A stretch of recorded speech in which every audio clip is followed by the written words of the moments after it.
J'ai tué un homme. Non. Pire, j'ai laissé un homme mourir en sachant exactement ce qui allait lui arriver.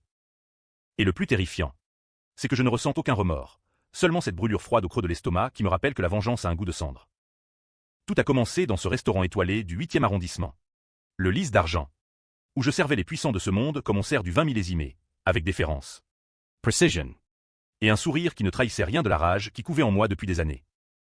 J'avais 28 ans, un diplôme d'histoire de l'art rangé au fond d'un tiroir, et un nom que personne ne retenait, Élise Moreau.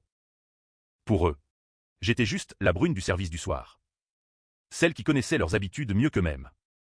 Ce soir-là, il y avait Alexandre Valmont, le milliardaire.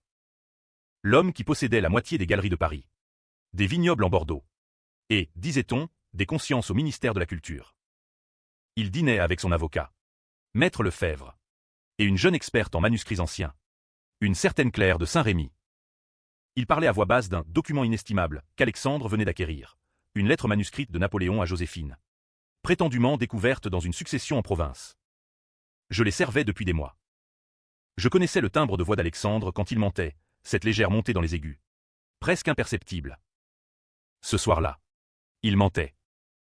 Je le sentais dans l'air, comme une odeur de papier brûlé. Pourquoi moi? Pourquoi une simple serveuse aurait-elle remarqué cela? Parce que j'avais déjà vu cette lettre. Vrai. Dans les mains de mon père. Avant qu'Alexandre Valmont ne le ruine. Mon père, Antoine Moreau, était un modeste restaurateur de documents anciens à Lyon. Un artisan passionné. Un homme intègre jusqu'à l'obsession. Il avait authentifié cette même lettre pour un collectionneur privé. 10 ans plus tôt. Il avait certifié son authenticité, mis sa réputation en jeu. Et puis Valmont était entré en scène. Il avait racheté la collection. Accusé mon père de faux. Produit des expertises contraires, payé. Bien sûr, et traîné son nom dans la boue. Mon père avait tout perdu. Son atelier. Sa maison. Sa santé. Il s'était pendu dans l'arrière-boutique un matin de novembre, laissant une lettre où il écrivait « Je n'ai jamais triché ». Mais qui croira à un petit artisan face à un Valmont?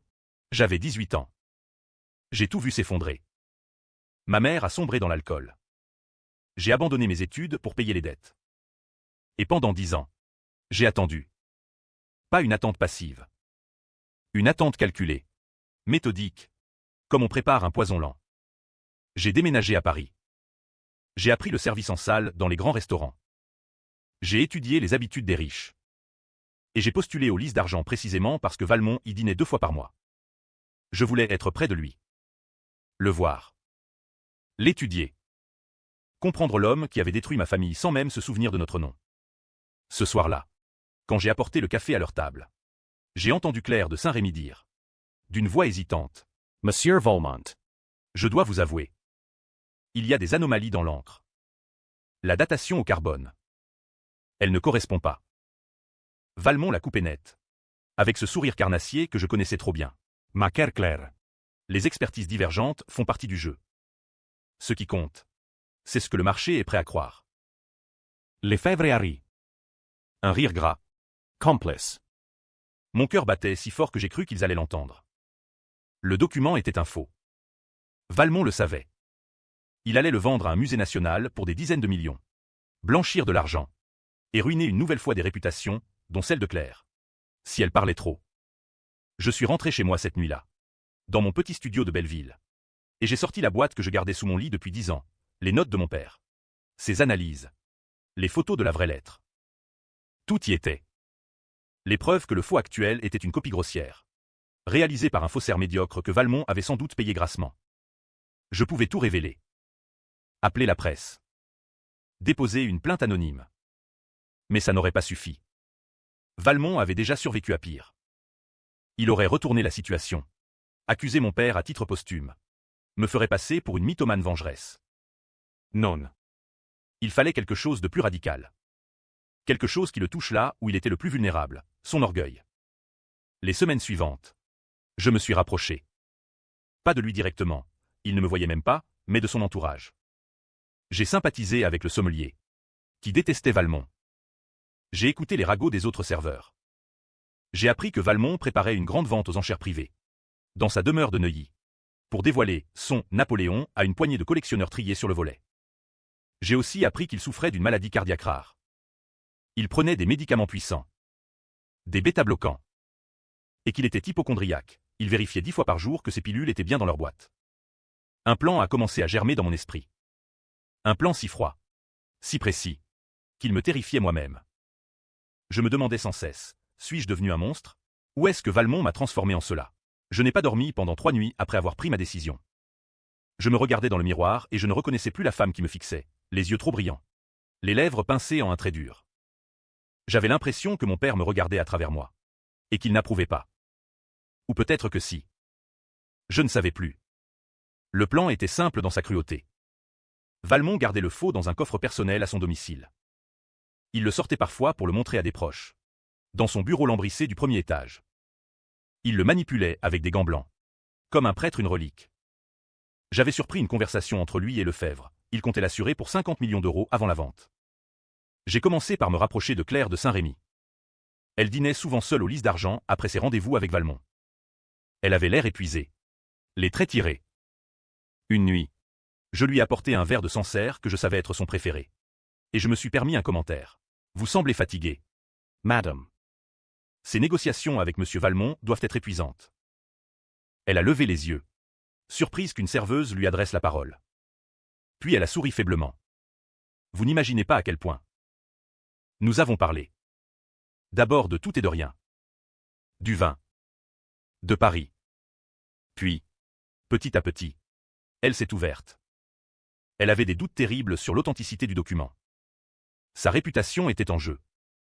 Si le faux était révélé après qu'elle l'ait expertisé favorablement, sa carrière était finie. Je l'ai écoutée. Je n'ai rien dit de mon père.